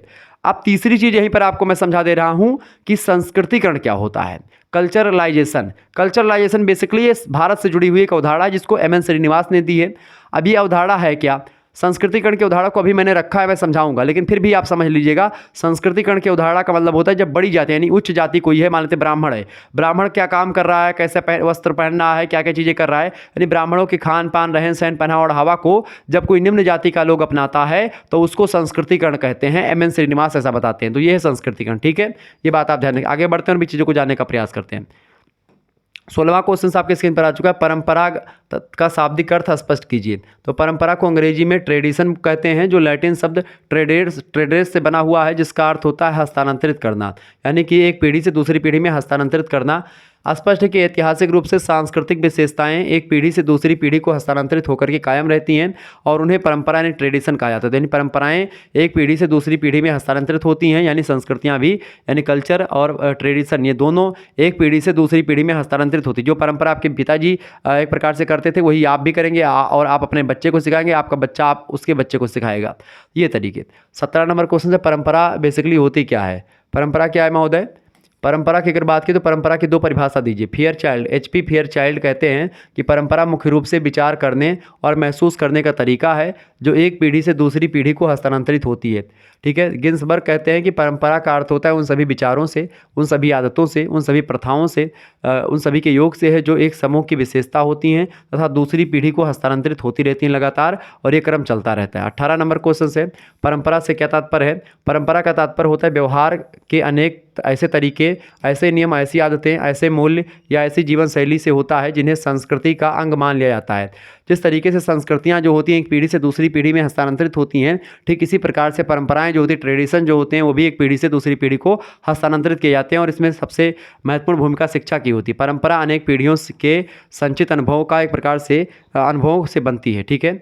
डॉक्टर योगेंद्र सिंह एक प्रकार से भारतीय समाजशास्त्री, बड़े विद्वान आदमी हैं। इन्होंने कहा कि परंपरा किसी समाज की वह संचित विरासत होती है जो सामाजिक संगठन के सभी स्तरों जैसे कि मूल्य व्यवस्था, सामाजिक संचार, मतलब सामाजिक संरचना, व्यक्तित्व की संरचना में व्याप्त होती है और इस तरीके से इसमें इसका हस्तांतरण होता रहता है। डॉक्टर योगेंद्र सिंह की अगर बात किया है तो डॉक्टर योगेंद्र सिंह ने परंपरा को कब और किस पुस्तक में बताया है? डॉक्टर योगेंद्र सिंह ने modernisation of Indian tradition, modernisation in Indian tradition पुस्तक 1973 में प्रकाशित पुस्तक है। इस पुस्तक में इन्होंने एक प्रकार से परंपरा को एक प्रकार से व्याख्यायित किया है और परंपरा के बारे में सबसे ज़बरदस्त परिभाषा, सबसे ज़बरदस्त एक प्रकार से व्यवस्थित क्रम से अध्ययन जो किया है प्रोफेसर योगेंद्र सिंह ने ही किया है। ये बात आप ध्यान रखेंगे। तो मॉडर्नाइजेशन ऑफ इंडियन ट्रेडिशन 1973, ठीक है, में ये पुस्तक प्रकाशित हुई। बहुत ही फेमस पुस्तक है, ऑब्जेक्टिव में प्रश्न हमेशा पूछा जाता है। 20 नंबर प्रश्न है राधा कमल मुखर्जी, यानी जिसको आप RK मुखर्जी कहते हैं, राधा कमल मुखर्जी कहते हैं, उन समाजशास्त्र विभाग के अध्यक्ष कब बने थे? तो 1921 में लखनऊ विश्वविद्यालय में एक प्रकार से 1921 में एक प्रकार से समाजशास्त्र के विभाग अध्यक्ष बने थे। ये बात आप ध्यान रखेंगे। कौन भैया? राधा कमल मुखर्जी, लखनऊ विश्वविद्यालय, LU। 21 नंबर क्वेश्चन आपकी स्क्रीन पर आ चुका, फटाफट से आप लोग देखने का प्रयास करेंगे। प्रश्न है डॉक्टर मुखर्जी के सामाजिक मूल्य को स्पष्ट कीजिए। डॉक्टर मुखर्जी की यह मान्यता है कि संपूर्ण सामाजिक संगठन और व्यवस्था का आधार जो होता है वो जो मूल्य होते हैं, वैल्यूज़ होती हैं, सोशल, वो होते हैं। उन्होंने व्यक्ति, मूल और समाज का पारस्परिक संबंध माना है और उन्हीं के पारस्परिक आदान प्रदान से व्यक्ति के पूर्ण बनने की बात कही है। उनका यह विचार है कि ऐसी स्थिति में वह छिन्न भिन्न अंग का टुकड़ा नहीं रह जाता। व्यक्ति एक समय में एक साथ ही अपने साथी व्यक्ति के से एकात्मकता खोजता है और दूसरी ओर उसे साथी से स्वयं को पृथक रूप से खोजता है। वह एक समय में एक अंग भी है और एक समग्र भी होता है, वह व्यक्ति भी है और समष्टि भी है। इस तरीके से मुखर्जी सामाजिक मूल्य को स्पष्ट करते हैं। ठीक है, ये बात आप ध्यान रखेंगे। 22 नंबर सोशल मूल्य क्या होते हैं? सोशल मूल्य का मतलब यही होता है, सामाजिक मूल्य का मतलब सीधा सीधा होता है कि भाई जो व्यक्ति, समाज के नियम है, जो कायदे हैं, जिसको आपको मानना ही पड़ता है, अगर उसका उल्लंघन करते हो तो सामाजिक आप अपराध करते हो, तो वही सामाजिक मूल्य होते हैं। ठीक है, आगे देखें। 22 नंबर क्वेश्चन से आपकी स्क्रीन पर आ चुका है, फटाफट से आप देखने का प्रयास करेंगे। 22 नंबर क्वेश्चन से राधा कमल मुखर्जी का जन्म कब और कहाँ पर हुआ था? राधा कमल मुखर्जी का जन्म हुआ था 7 दिसंबर 1889 को। बंगाल का एक जिला पड़ता है मुर्शिदाबाद, उसी मुर्शिदाबाद जिले में एक बरहामपुर नाम का एक प्रकार से इलाका है, बरहामपुर। वहीं पर एक प्रकार से बरहामपुर नाम के गांव में एक प्रकार से बंगाली ब्राह्मण परिवार में आपका जन्म होता है राधा कमल मुखर्जी जी का। बरहामपुर पश्चिम बंगाल में ग्रामीण प्रदेश का एक कस्बा हुआ करता था। उनके पिताजी का नाम उनके पिताजी नामी वकील थे, मतलब कि बहुत बड़े वकील थे, साथ ही बड़े विद्वान आदमी भी थे। उनका प्रभाव इन पर पड़ा भी। 23 नंबर क्वेश्चन है राधा कमल मुखर्जी की रचनाएं बताइए। बहुत ही इंपॉर्टेंट प्रश्न है, परीक्षा में 100% आएगा। राधा कमल मुखर्जी की पहली रचना तो है सोशोलॉजी एंड जो है मिस्टिसिज्म। सोशोलॉजी एंड मिस्टिसिज्म पुस्तक जो इनकी लिखी गई 1931 में इस पुस्तक का प्रकाशन हुआ। इसके बाद में दूसरी पुस्तक इनकी आई भैया the foundations of Indian economics. मतलब ये जरूरी नहीं कि भाई पहले इन्होंने 1931 की लिखी, 1916 में ही ये पुस्तक प्रकाशित हो गई थी। ये बात आप ध्यान रखें। कौन सी? The foundations of Indian economics. ठीक है, यानी कि भारतीय अर्थशास्त्र के एक प्रकार से जो मूलाधार रहे हैं उनके बारे में लिखा। तीसरी पुस्तक इनकी है the rural economy of India, यानी अर्थशास्त्र पर बड़ा काम किया है। 1926 में इस पुस्तक का प्रकाशन हुआ है। रूरल यानी कि जो ग्रामीण एक प्रकार से रूरल इकोनॉमी रही, ग्रामीण अर्थव्यवस्था रही है इंडिया की, उसके बारे में पुस्तक लिखी। अगला question regional geography. Regional geography मतलब क्षेत्रीय समाजशास्त्र के बारे में पुस्तक लिखी, 1926 में प्रकाशन हुआ। और एक साल के बाद में the land problems of India, ये पुस्तक लिखी, 1927 में इसका प्रकाशन हुआ। तो ये एक प्रकार से कुछ पुस्तकें हैं, 5 पुस्तकें हैं जो राधा कमल मुखर्जी की हैं। परीक्षा में आपसे पूछेगा प्रश्न कि किन्हीं 5 पुस्तकों के नाम लिखें राधा कमल मुखर्जी के, आप आसानी से लिख दीजिएगा। तो इसको आप नोट डाउन कर लीजिएगा, बहुत ही ज़बरदस्त क्वेश्चन है। आते लघु उत्तरीय में ये प्रश्न आपके 100% आते हैं। अगला क्वेश्चन से 24 नंबर प्रश्न आपकी स्क्रीन पर आ चुका। अभी मैं बड़े प्रश्नों को भी मैंने रखा है, परेशान ना हो आप। प्रश्न है आपका 24 नंबर भैया, करबे, इरावती करबे। इरावती करबे की अगर बात की जाए तो किस पुस्तक में भारतीय समाज की संरचना का चित्रण वो करती हैं? इरावती करबे की अगर बात की तो kinship organisation in India, Indian society, ये पुस्तक उनकी है, 1953 में प्रकाशित पुस्तक है। और उसी में उन्होंने एक प्रकार से भारतीय समाज की संरचना का चित्रण किया। किसने? श्रीमती इरावती करबे ने। श्रीमती इरावती करबे भारतीय एक प्रकार से लेखिका है, समाजशास्त्री लेखिका हैं, ये बात आप ध्यान रखेंगे। श्रीमती इरावती करबे ने नातेदारी पर बड़ा काम किया है। किंशिप माने नातेदारी होती है, रिश्तेदारी, तो किंशिप ऑर्गेनाइजेशन इन इंडिया पुस्तक इनकी है और बड़ी फेमस पुस्तक है, ये बात आप ध्यान रखेंगे। ठीक है, 25 नंबर क्वेश्चन आपकी स्क्रीन पर आ चुका, फटाफट से आप देखेंगे। वीडियो को अगर पहली बार देख रहे हैं हमारे चैनल पर तो आप वीडियो को लाइक कर दीजिएगा, चैनल को नए आए हैं तो सब्सक्राइब कर दीजिएगा। 25 नंबर पर से प्रभु जाति की अवधारणा को संक्षेप में बताइए। प्रभु जाति का मतलब क्या होता है?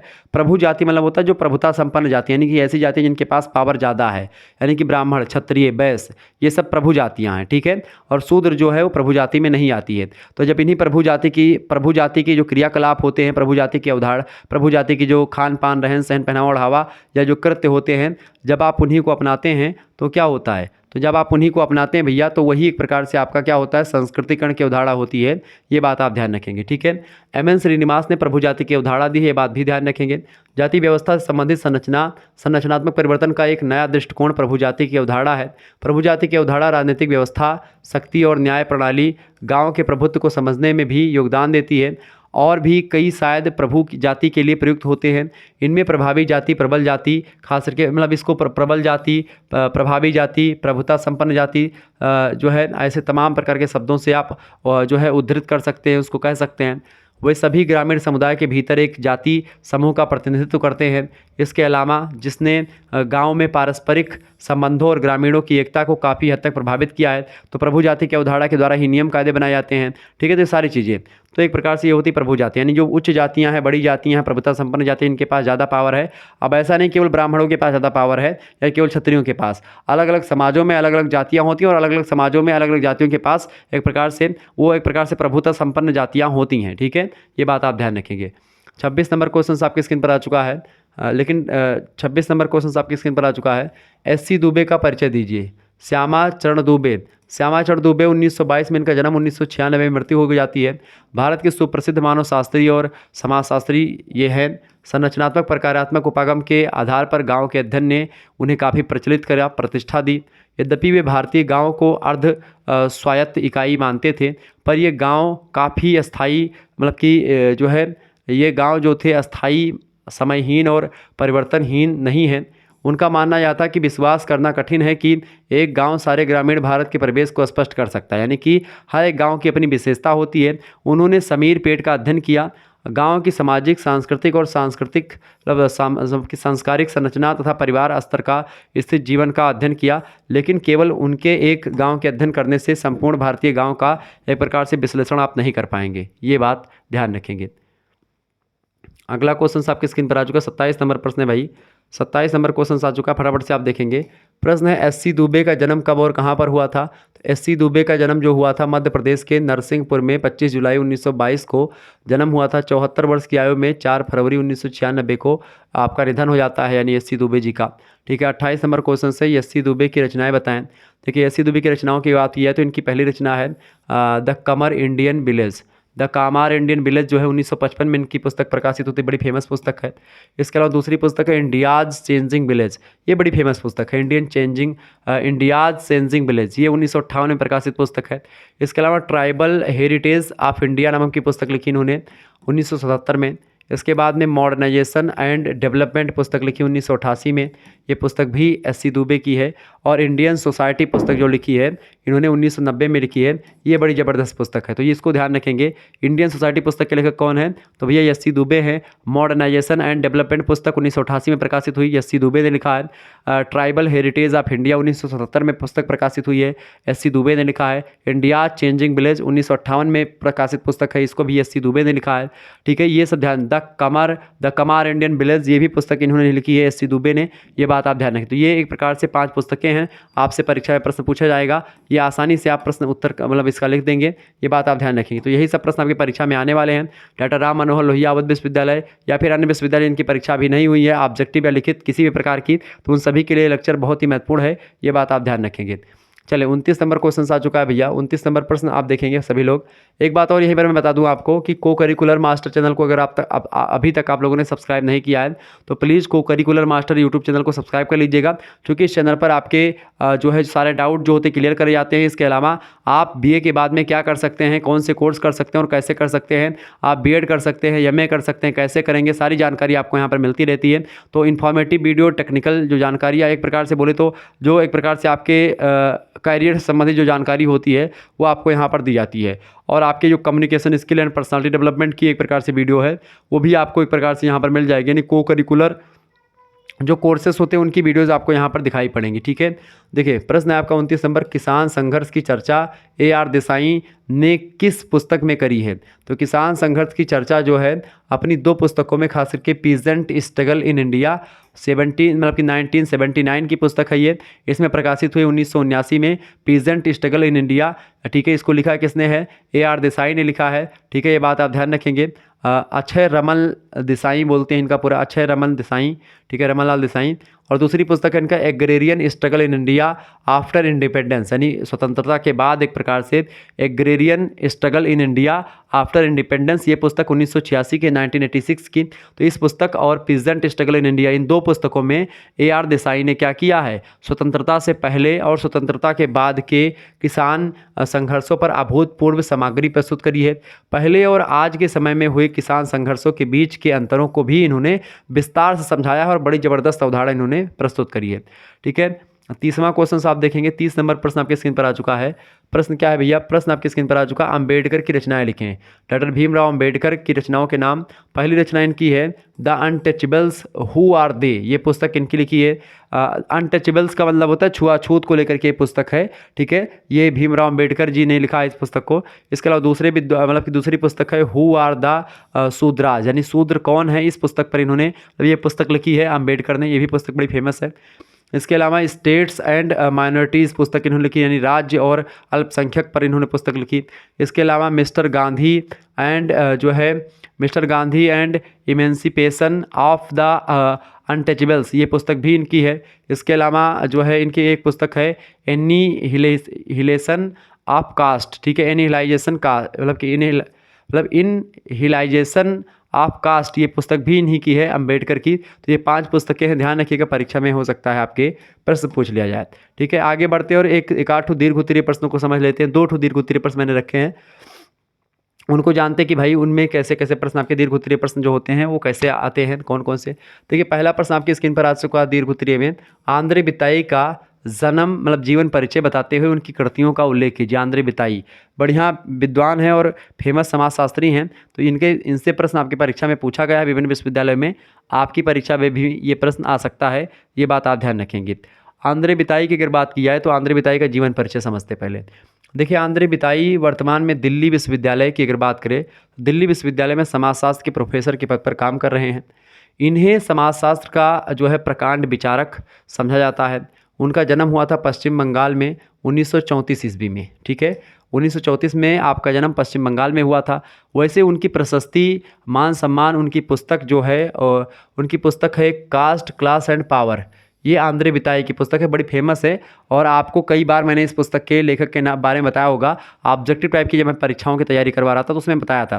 प्ले लिस्ट में ऑब्जेक्टिव टाइप की परीक्षाओं के लिए तैयारी करवाने की जो वीडियोज़ है पड़ी हुई, तो आप देख लीजिएगा।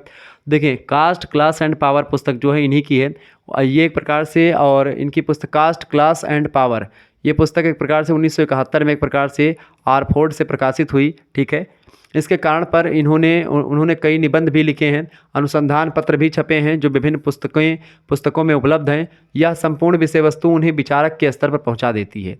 आंद्रे बिताई की बहुत बड़ी विशेषता यह है कि इन्होंने समाजशास्त्रीय सोच यानी सोशोलॉजिकल जो सोच है उसको सामान्य मीडिया के माध्यम से ज़मीन के आदमी तक पहुंचाने का प्रयास किया। बौद्धिक क्षेत्र में यह सामान्य मान्यता है कि यदि विशेषज्ञों का ज्ञान आम आदमी तक नहीं पहुंचता या लोगों की धरोहर नहीं बनता तो उस विशेषज्ञ को देश के लिए ईमानदार बनने का कोई अधिकार नहीं होता। यानी कि ज़रूरी है कि जो एक सिद्धांतकार है, एक विचारक है, उसके जो ज्ञान है, उसके विचार है वो जनता तक पहुँचे और आम नागरिक उससे प्रभावित हो। ठीक है, तो वह ज्ञान समाज के किस काम का है जो पुस्तकालय तक ही सीमित रहता है, केवल पुस्तकालय तक बंद है, वो ज्ञान किसी काम का नहीं भारतीय समाज में या किसी भी समाज की मैं बात करूँ।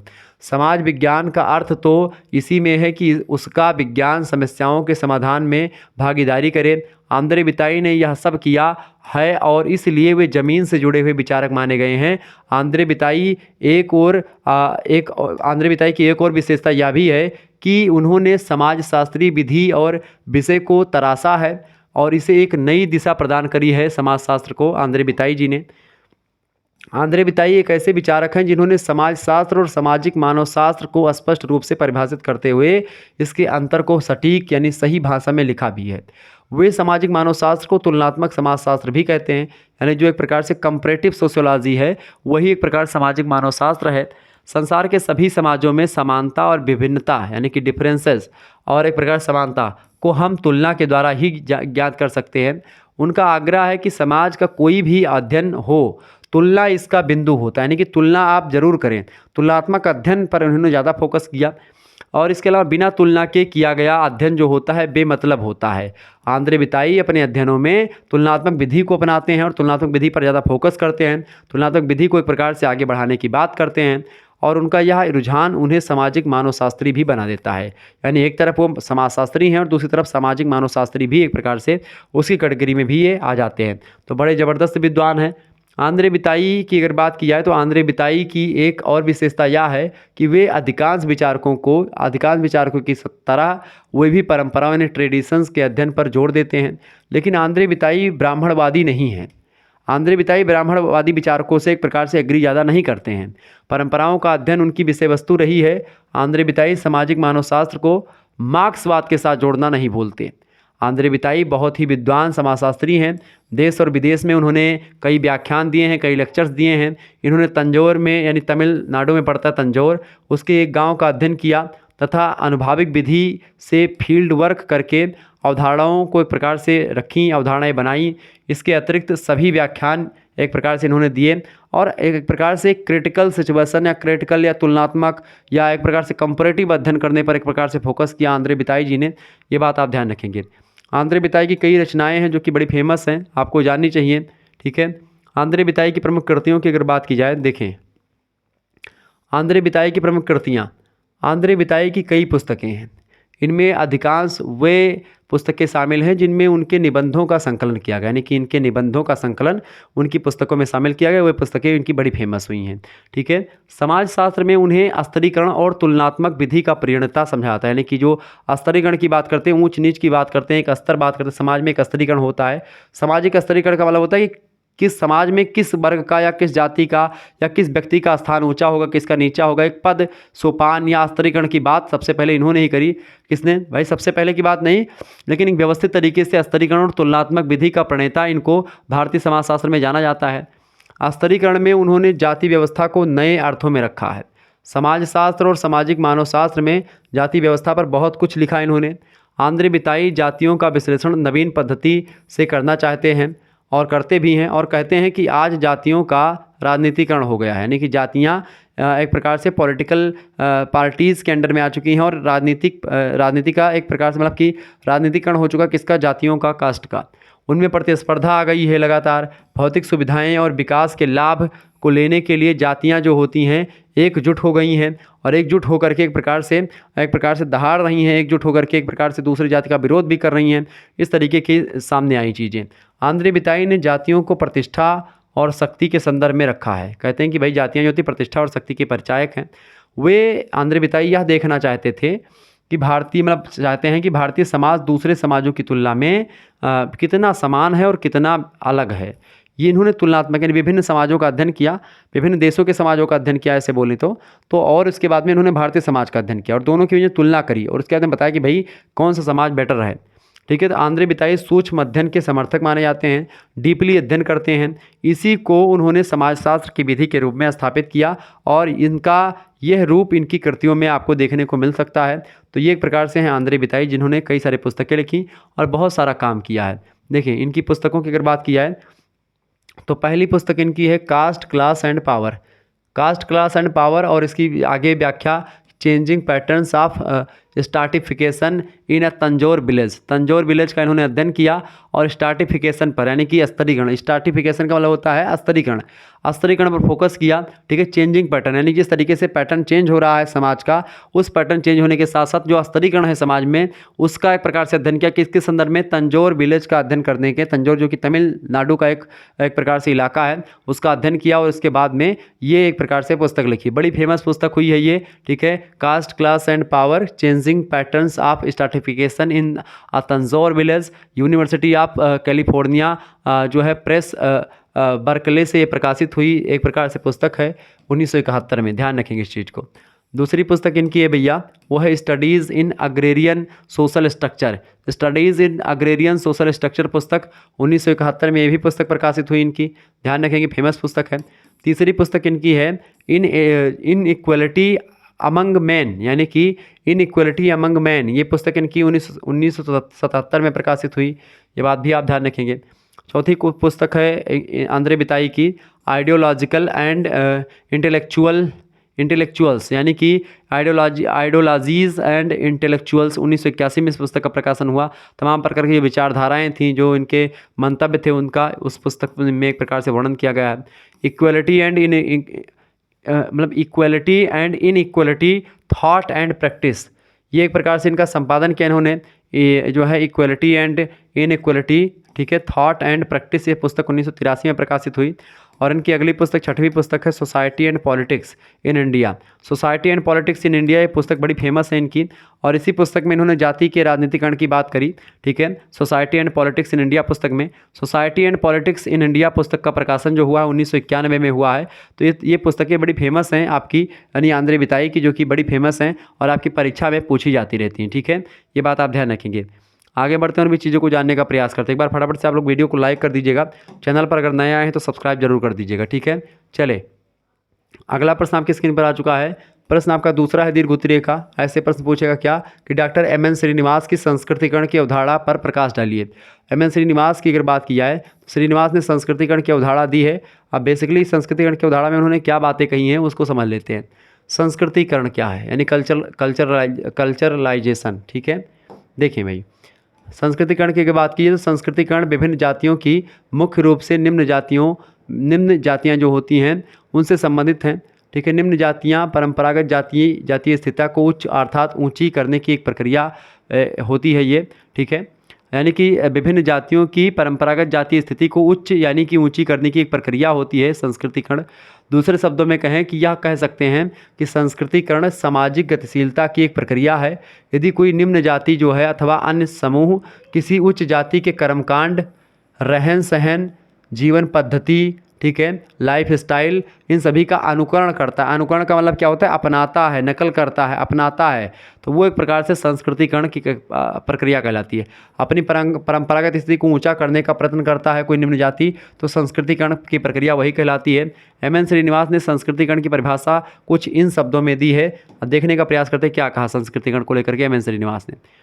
एम.एन. श्रीनिवास कहते हैं कि संस्कृतिकरण वह प्रक्रिया है जिसके द्वारा कोई निम्न हिंदू जाति, क्या निम्न हिंदू जाति या कोई जनजाति अथवा अन्य समूह किसी मतलब जो निम्न है वो उच्च जाति, प्रायः द्विज जातियों में खास करके ब्राह्मण जाति, ठीक है। अच्छा, द्विज में एक प्रकार से क्षत्रिय और वैश्य को भी शामिल कर लिया था कहीं कहीं पर।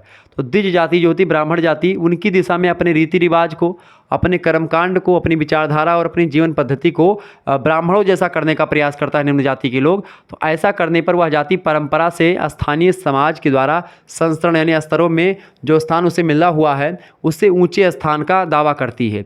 साधारणतः बहुत दिनों तक प्रयास करने के पश्चात उसे स्वीकृति मिल जाती है और श्रीनिवास जी उपयुक्त परिभाषा परिभाषा वास्तव में संस्कृतिकरण की संपूर्ण प्रक्रिया पर प्रकाश डालती है और संस्कृतिकरण की प्रक्रिया मात्र इतनी ही जितनी इन्होंने बताई। ये एक प्रकार से मैंने आपको शुरुआत में समझा दिया था ना कि संस्कृतिकरण क्या होती है। अच्छा, पश्चिमीकरण क्या होगा? जब आप पश्चिम के देशों को अपनाएंगे, उनके क्रियाकलापों को, उनके कर्मकांडों को, तो पश्चिमीकरण होगा। ठीक है, ये बात आप ध्यान रखेंगे। ऐसे ही संस्कृतिकरण होता है जब उच्च जातियों की चीज़ों को हम लोग अपनाते हैं। ठीक है, हम संक्षेप में कह सकते हैं कि सांस्कृतिकरण सामाजिक सांस्कृतिक परिवर्तन की वह प्रक्रिया है जिसके द्वारा कोई निम्न हिंदू जाति या किसी निम्न हिंदू जाति किसी उच्च जाति का आदर्श मान करके, उसको आदर्श मानती है, आइडियल मानती है और अपनी परंपरागत स्थिति को ऊंचा करने का प्रयास करती है। ये एक प्रकार से इसका मतलब होता है। ऊंचे स्तर का दावा करती है वो जाति, और जब ऊंचे स्तर का दावा करती है तो काफ़ी लंबे समय तक जब ये दावा चलता रहता है तो एक प्रकार से क्या होता है, जाकर के कि तभी जाकर तक करना पड़ता है, जब लंबे समय तक, तभी जाकर के अन्य जातियाँ उसके इस दावे को स्वीकार करती हैं कि भाई हाँ आप उच्च हो, और संस्कृतिकरण की प्रक्रिया को स्वीकार हो जाती है। तो संस्कृतिकरण की प्रक्रिया को उसकी कुछ विशेषताओं के आधार पर हम जान सकते हैं। पहली बात तो है निम्न जातियों का द्वारा उच्च जातियों का अनुकरण। पहली बात, जो निम्न जातियां हैं वो उच्च जातियों का अनुकरण करती हैं, नकल करती हैं। संस्कृतिकरण का संबंध केवल निम्न जातियों से है, जिससे इससे निम्न जातियां किसी उच्च जातियों की जीवन पद्धति, रीति रिवाज, रहन सहन, कर्मकांड को अपना करके ही ऊंचे स्थान का दावा करती हैं। अतः इस प्रक्रिया में उच्च जातियों का अनुकरण अनिवार्य माना गया है। कोई निम्न जाति किसी उच्च जाति की संस्कृति का अनुकरण इस आशा से करती है कि उसे उच्च जाति में सम्मिलित कर लिया जाएगा, और लगातार जब ऐसा वो करती है, निम्न जाति उच्च जाति की जैसा व्यवहार करती है, तो धीरे धीरे करके क्या होता है, समाज उसको एक्सेप्ट कर लेता है। उसके कर्म अच्छे होते हैं तो उसको एक्सेप्ट करके उच्च जाति में कन्वर्ट कर दिया जाता है। ये एक प्रकार से संस्कृतिकरण की अवधारणा होती है। ठीक है, धीरे धीरे करके लोग उसको मानने लगते हैं। दूसरी बात है सामाजिक गतिशीलता की प्रक्रिया। देखिए, सांस्कृतिकरण सामाजिक सांस्कृतिक परिवर्तन की एक प्रक्रिया है जिसके द्वारा कोई निम्न जाति किसी उच्च जाति की जीवन पद्धतियों को अपना करके अपनी परंपरागत स्थिति को ऊंचा करने का प्रयास करती है। अतः इसका संबंध सामाजिक गतिशीलता से होता है। समाज में एक प्रकार से उसकी स्थिति में गति होती है, उसकी स्थिति में घटाव बढ़ाव होता है या बढ़ाव ही होता है। इसे हम सामाजिक गतिशीलता की एक प्रक्रिया भी कह सकते हैं। श्रीनिवास के अनुसार सामान्यतः संस्कृति के साथ साथ और प्रायः उसके फलस्वरूप संबंधित जाति ऊपर की ओर गतिशील होती है, यानी कि उसका विकास जो होता है उच्च की ओर होता है। ठीक है, उसके जो क्वालिटीज़ होती हैं वो बढ़ती ही हैं। तीसरी बात यह है कि संस्कृतिकरण केवल हिंदू जातियों तक ही सीमित नहीं है, ये दुनिया के अलग अलग जातियों में, अलग अलग समाजों में आपको देखने को मिलती है संस्कृतिकरण। श्रीनिवास की परिभाषा से यह स्पष्ट हो जाता है कि संस्कृतिकरण की प्रक्रिया केवल हिंदुओं जाति या हिंदू जाति तक ही सीमित नहीं है, बल्कि जनजातियों और अन्य समूहों में भी आपको एक प्रकार से देखने को मिलता है। जैसे कि पश्चिमीकरण के भीलों में आप देखते हैं, मध्य भारत की गोंड जाति में, हिमालय की पहाड़ियों में रहने वाली जो जनजातियां, उनमें भी आप देखते हैं इस प्रकार की प्रक्रिया को देखा गया है। और जनजातीय लोगों की बात की जाए तो जनजातीय और अर्ध जनजातीय समूह जो होते हैं वो एक प्रकार से संस्कृतिकरण की प्रक्रिया के द्वारा हिंदू जातीय संस्करण में किसी निश्चित स्थान को प्राप्त करने का प्रयास करते हैं। और लगातार आप देख रहे होंगे कि जो जनजातीय लोग होते हैं वो हिंदुओं जैसे व्यवहार करके, हिंदू जाति के क्रियाकलापों को जो उच्च जातियाँ उनके जैसा व्यवहार करके वो एक प्रकार से शामिल हो जाते हैं और लोग शामिल भी कर लेते हैं। तो ये होता है एक प्रकार जनजातियों में। चौथा बात यह है कि सर्वव्यापी प्रक्रिया है ये, यानी कि श्रीनिवास के अनुसार संस्कृतिकरण जो है भारतीय इतिहास में सांस्कृतिक परिवर्तन की एक प्रधान प्रक्रिया है।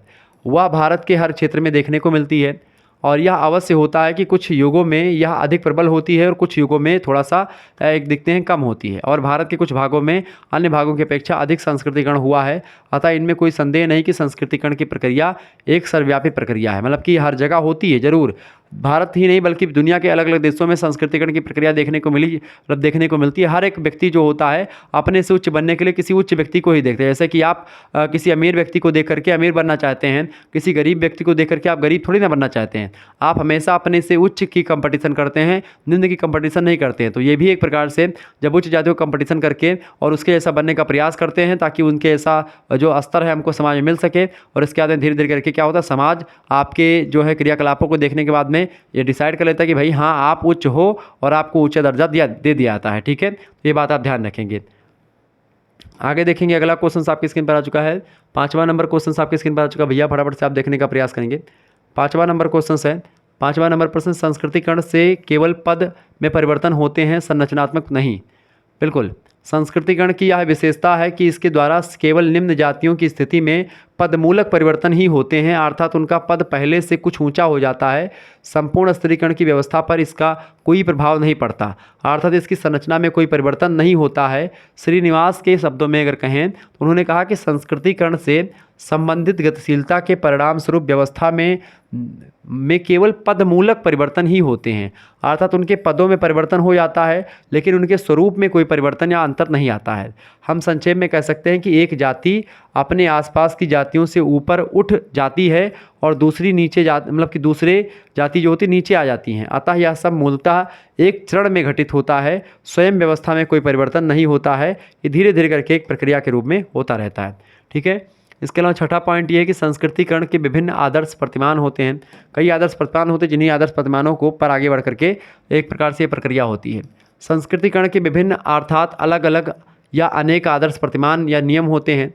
जिस निम्न जाति अपने से उच्च जाति यानी सामान्यतया प्रभु जाति की अथवा उच्च वर्ण का अनुकरण करती है। प्रारंभ में श्रीनिवास ने केवल ब्राह्मणों को ही जीवन पद्धति अपनाने जाने की बात कही थी। केवल ब्राह्मण लोगों को ही एक प्रकार से उच्च जाति का दर्जा जाता है और ब्राह्मणों के क्रियाकलापों को, ब्राह्मणों के कर्मकांड को, ब्राह्मणों के एक प्रकार से के द्वारा किए जा रहे कृत्य को, उनके वस्त्रों को, इन्हीं सबको अपनाने की प्रक्रिया को एक प्रकार से प्रभु जाति मतलब उनको एक प्रकार से संस्कृतिकरण कहा।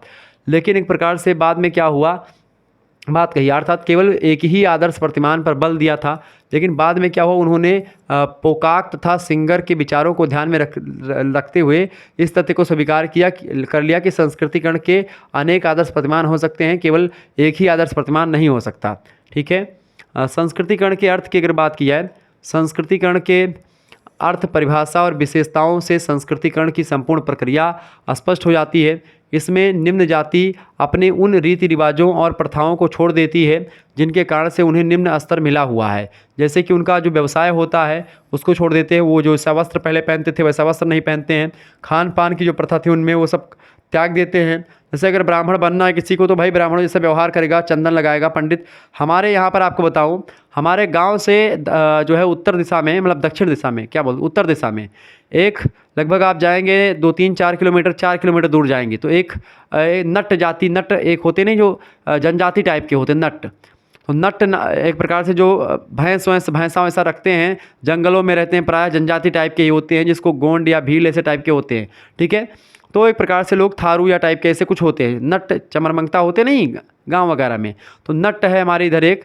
तो एक प्रकार से वो क्या करता है, वो पंडितों जैसा पूरा व्यवहार करता है। घर में उसके मंदिर बना हुआ है, घर बनवाया है बढ़िया सा, एक छोटी सी कार भी रखे हुए है, अब बढ़िया त्रिपुंड लगाता है, मोटा तगड़ा है, दाढ़ी वाड़ी रखा करके एकदम बाबा साधु बना हुआ है। और उसके बाद में क्या करता है, लेकिन जब वो बोलता है तो एकदम से लगता है कि बोल रहा है तो लगेगा भाई नट है, लेकिन जब तक नहीं बोलेगा तब तक आप उसको देख करके नहीं बता पाओगे कि ब्राह्मण नहीं है, ये ब्राह्मण ही होगा।